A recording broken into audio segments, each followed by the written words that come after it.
remember to hit that like button and subscribe to the channel. Again, if you're coming over from the Canes side of things, from the Money and I's stuff over there on Canes Insight, then welcome over here. Like and subscribe. And the next topic we're going to get to here, staying in the ACC, Bill Belichick and North Carolina. They've been looking for a quarterback.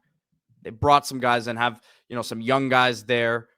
Brought Brown in from Purdue as well.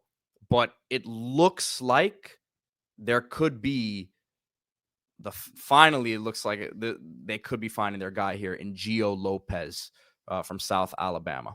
Really exciting player. Again, widely reported to be leaning to North Carolina out the portal. You don't usually see quarterbacks of this caliber transferring after the spring, but this is a unique situation. I think UNC went through the spring. They saw they probably needed a little bit more.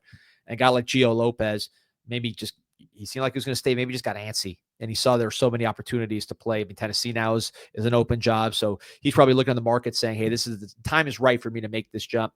6 foot, 220-pound lefty, 3 years of eligibility. We'll get to that in a second, why that's important if he were to end up at UNC. From Madison, Alabama. He was the number 63 quarterback in the country coming out. Redshirted. During his redshirt year, he actually played a little bit, was able to play in the bowl, had a breakout game in that bowl game against Eastern Michigan, total blowout. First bowl win in the Jaguars, South Alabama Jaguar history. But man, you look at his redshirt freshman year this past season, almost 2,600 yards, 66% passing, 18 touchdowns, 5 interceptions. Also ran for 465 yards, 7 touchdowns, 8.2 yards per pass attempt. That's 24th in the nation.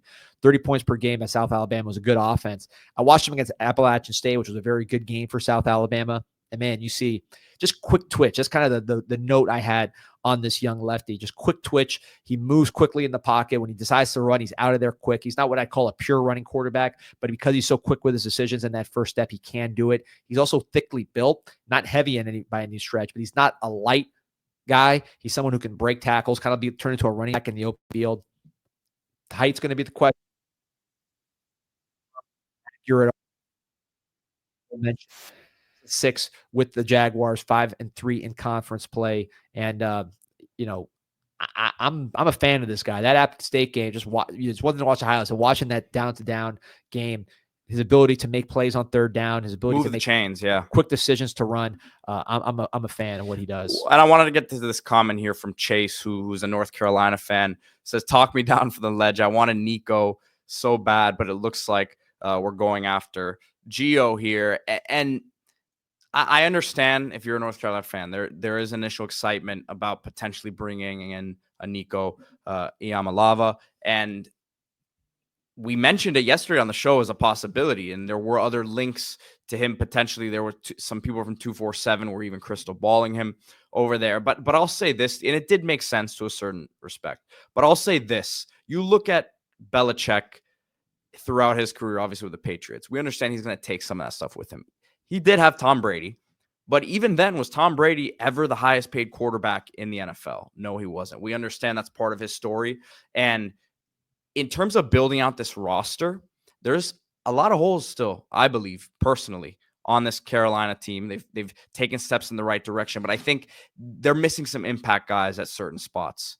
And you go and spend on a Nico, you're taking away from what you can spend on the rest of the roster. That's what I would say on something like this. Lopez, I'm sure, will make some good money as a starting quarterback in the ACC, but I think it gives you the ability to go out and pick up some other pieces to help him. Yeah, and the key to me is that 3 years of eligibility as a redshirt freshman last year, and it's a gift and a curse because on one hand, you have a potentially really good player for 3 years who learns your system and is Belichick's true quarterback to build around. The flip side of it is you just signed Bryce Baker, one of the top quarterbacks in the country. Is he going to stick around and watch Gio Lopez for 1, 2, 3 years? Gio Lopez, because of his height, is not someone who's going to just jump to the pros the second he's draft eligible. So that dynamic is interesting to me. And I think in general, that quarterback class of 2025 with a lot of great players in it is going to be something to watch from a transfer portal standpoint, because not all those guys are going to play.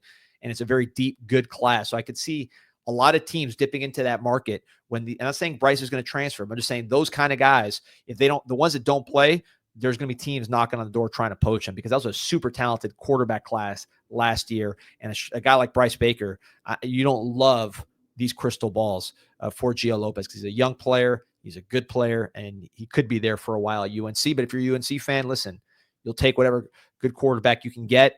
And if you have a good quarterback for multiple years, that's not a bad problem. That's a good problem.